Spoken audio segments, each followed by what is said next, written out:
Hi, welcome to the farms. We are the Moringa Plantations today, and this Moringa powder that you see out here, the source of this are these Moringa leaves. Tender leaves of Moringa that are crushed and made into this powder form. So the Moringa powder is said to have a lot of health benefits. It's said to have 92 different nutrients.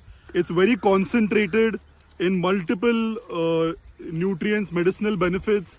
There's a lot of content out there on the net which says it has all the 9 different amino acids, very beneficial. People consume 5 grams of it on a daily basis. This tree out here, these leaves, is what we make the Moringa powder from. Tender leaves that are plucked.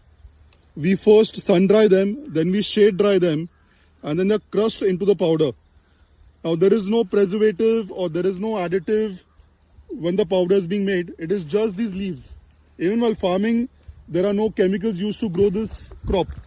So 100% pure Moringa powder.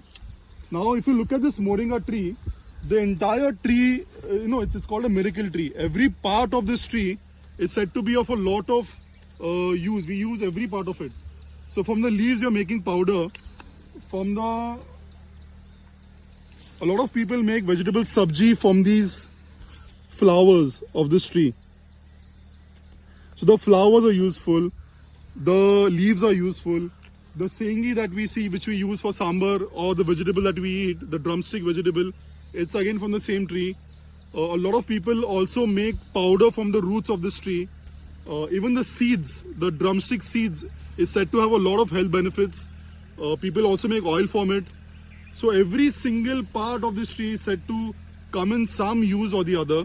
At the farms, beyond all this, at the farms we planted it because it's a very drought hardy crop. It requires very less water, very less irrigation. It comes for harvesting from the time of plantation, from a 7 months to a 9 months time. It's also a dicot, it's a nitrogen fixer. So if you have this in your intercrop plot, it helps you to fix a lot of atmospheric nitrogen back into the soil. As you can see out here, we've also planted some turmeric along with the drumsticks. So this is all Salem haldi, all planted out here. So lovely day at the farms. We are plucking Moringa leaves for y'all and making this lovely powder. See y'all. Thank you.